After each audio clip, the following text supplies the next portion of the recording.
अस्सलाम वालेकुम dear students, मैं समिया मुश्ताक हूँ और ये हमारा पहला लेक्चर है जिसमें हम उर्दू के बुनियादी कवायद के बारे में पढ़ेंगे और इंशाअल्लाह हमारी आइंदा आने वाली वीडियोस में हम इसी टॉपिक को आगे लेकर बढ़ेंगे।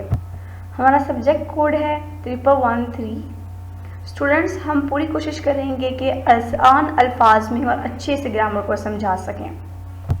तो हम अपना आज का टॉपिक स्टार्ट करते हैं, आज का लेक्चर स्टार्ट करते हैं। सबसे पहले हम देखेंगे कवायद किसे कहते हैं। तो ग्रामर कवायद को ही कहते हैं, लेकिन जो ग्रामर है ये इंग्लिश ज़ुबान का लफ्ज़ है। दुनिया में जितनी भी ज़ुबानें बोली जाती हैं स्टूडेंट्स, हर ज़ुबान अपने असूल व कवानीन रखती है, अपने कायदो कवानीन रखती है, जिससे उस ज़ुबान को समझना, सीखना, पढ़ना और लिखना आसान हो जाता है। उन असूलों को ग्रामर या कवायद कहते हैं। बेसिकली कवायद अरबी ज़ुबान का लफ्ज़ है जिसके मानी तरतीब देने और मुनज़्ज़म करने के हैं। स्टूडेंट्स, कवायद की मदद से हमें पता चलता है कि हमने अल्फाज और जुमलों को कैसे तरतीब देना है, उनको कैसे इस्तेमाल करना है, यानी कहाँ कहाँ कौन कौन से अल्फाज को इस्तेमाल करेंगे उस ज़ुबान को बोलने के लिए।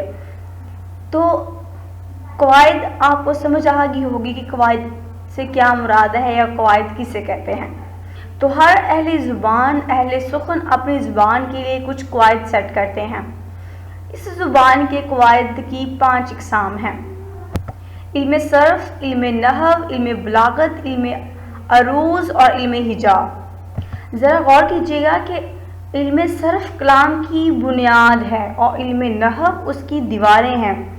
इल्म बलागत में जो बयान है ये उसका पलस्तर है और इल्म बदी आराइशी, नक्शो नगार और रंगो रोगन है। लेकिन हमने ज़्यादातर कुतुब में 2 इक़साम को मोस्टली पढ़ा होता है, इल्म सर्फ़ और इल्म नहव।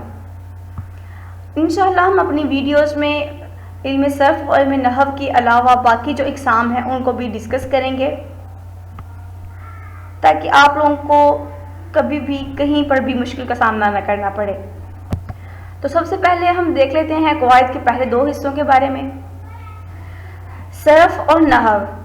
जो सरफ़ लुगत में फेर को कहते हैं और ये कवायद का वो हिस्सा है जिसमें मुफ़रद अल्फाज से बहस की जाती है। मुफ़रद यानी एक अल्फाज से, एक लफ्ज़ से बहस की जाती है, यानी लफ्ज़ वाहिद है, जमा है, मुज़क्कर है, मुअन्नस है, इस्म है, फ़ेल है। ये सारे एक एक लफ्ज़ पर मुश्तमिल होते हैं जिनसे हमें समझ आ जाती है। मसलन शाम, कलम, दरवाज़ा, सुबह, मेज़ वगैरह। हिस्सा नहव कवायद का वो हिस्सा है जिसमें जुमलों और अबारतों से बहस की जाती है, यानी असलम स्कूल जाता है, आमना कपड़े धोती है वगैरह। स्टूडेंट्स, पहले हम हिस्सा सरफ़ को तफसील से पढ़ते हैं, इसको देखते हैं, उसके बाद हम हिस्सा नहव को देखेंगे। हमने कहा सरफ़ लफ्ज़ों से बहस है। देखते हैं कि लफ्ज़ किसे कहते हैं। इंसान अपने मुंह से जो कुछ निकालता है, अपनी ज़ुबान से जो कुछ अदा करता है, उसे लफ्ज़ कहते हैं। वो किताब हो सकती है, घर, मस्जिद, कुछ भी जो कुछ हम अपनी ज़ुबान से निकालते हैं उसे लफ्ज़ कहते हैं।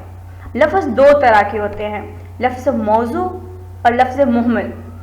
लफ्ज़ मौजू वो अल्फाज होते हैं जिनके अपने मानी होते हैं और सुनने वाले को आसानी से समझ आ जाती है, यानी जो कुछ हम बोलते हैं और सुनने वाले को उसकी समझ आ जाती है।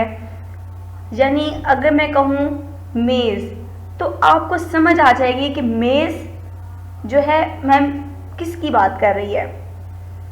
तो मेज़ अपने मानी को खुद रखता है, मेज़ अपना मानी रखता है और सुनने वाले को उसकी आसानी से समझ आ जाती है। ऐसे अल्फाज को, ऐसे लफ्ज़ों को लफ्ज़ मौजू कहते हैं। और एक तरह के और अल्फाज होते हैं जिनके अपने मानी नहीं होते और सुनने वाले को उनकी समझ नहीं आती, जैसे कि लफ्ज़ मुहमिल है। लफ्ज़ मुहमिल वो अल्फाज होते हैं जिनके अपने मानी नहीं होते। जैसे हम बोलते हैं झूठ मूठ, तो मूठ का अपना मानी नहीं है, روٹی ووٹی، تو روٹی تو سمجھ تو آ گئی، روٹی کیا ہوا پھر لفظ موضوع ہوا، تو ووٹی کیا ہے، ووٹی کا معنی سمجھ نہیں آیا تو یہ لفظ کون سا ہوگا، لفظ محمل ہوگا۔ ہم نے کہا لفظ موضوع وہ الفاظ ہوتے ہیں جو کہ بامعنی ہوتے ہیں۔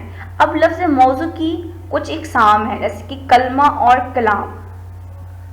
کلمہ اکیلے بامعنی لفظ کو کہتے ہیں، یعنی وہ الفاظ جو اکیلے بھی ہوں اور بامعنی ہوں، جیسے اسلام آباد، اسکول، مسجد، لائبریری، دروازہ، یہ سارے سنگل ورڈ ہیں، اکیلے ہیں لیکن یہ اپنی معنی رکھتے ہیں۔ دوسری قسم میں آتا ہے کلام۔ دو یا دو سے زیادہ بامعنی الفاظ کے مجموعے کو کلام یا مرکب کہتے ہیں۔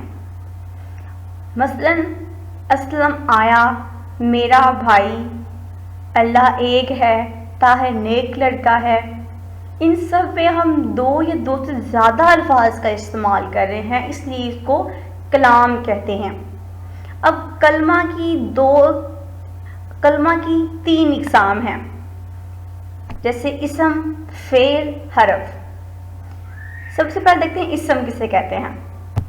وہ کلمہ جو کسی شخص، جگہ، چیز یا کیفیت کا نام ہو، یعنی جو نام ہوگا اسے اسم کہتے ہیں۔ اسم میں زمانے کی قید نہیں ہوتی، یعنی اس میں کام اور زمانہ دونوں ایک وقت میں موجود نہیں ہوتے۔ مثلا محمود، پنکھا، کتاب، یہ سارے کیا ہیں، نام ہیں، تو نام کیا ہوں گے، اسم ہوں گے۔ نیکسٹ ہے فعل۔ فعل وہ کلمہ ہے جو اپنے معنی کے اعتبار سے مستقل ہو، جس میں کسی کام کا کرنا، ہونا یا سہنا پایا جائے، یعنی جس میں تینوں زمانوں یعنی ماضی، حال، مستقبل میں سے ایک زمانہ پایا جائے، اس میں کام اور زمانہ دونوں پائے جاتے ہیں۔ جیسے اسد نے کھانا کھایا تھا، تو کھایا کیا ہے، فعل ہے، تھا ماضی، تو اس میں کام اور زمانہ دونوں پائے جاتے ہیں۔ مثلا جاتا ہے، بیٹھتا ہے، آتا ہے وغیرہ، یہ سارے فعل ہیں۔ نیکسٹ ہے حرف۔ حرف وہ کلمہ ہے جو اکیلا تو کچھ معنی نہ دیتا ہو مگر اسم اور فعل کے ساتھ مل کر معنی دیتا ہو اور تعلق ظاہر کرے۔ کلمے جو حرف ہے اس کے بغیر کسی جملے کی مکمل طور پر سینس نہیں آئے گی، کسی اچھے سے سمجھ نہیں آئے گی جب تک حرف اس میں نہ لگے۔ جیسے میں نے بازار سے سامان خریدا، اس جملے میں نے اور سے کیا ہے، حرف ہے جو سینٹینس کو، جملے کو مکمل کرتے ہیں، جیسے سے، تک، پر، کو وغیرہ۔ تو کلاس ایک جملہ ہے، سعدیہ صبح سے کپڑے دھو رہی ہے، تو اس میں سے آپ نے ڈھونڈنا ہے حرف کون سا ہے۔ ہوپ سو آپ کو جتنا آج پڑھا ہے اس کی اچھے سے سمجھ آ گئی ہوگی۔ انشاءاللہ ہم نیکسٹ ویڈیو میں اسم اور اس کی اقسام کو ڈسکس کریں گے۔ اگر آپ کو ہماری ویڈیو اچھی لگی ہو تو لائک کر دیجیے گا اور سبسکرائب کر دیجیے گا تاکہ ہماری آئندہ آنے والی ویڈیو آسانی تک آپ تک پہنچ سکے۔ اللہ حافظ۔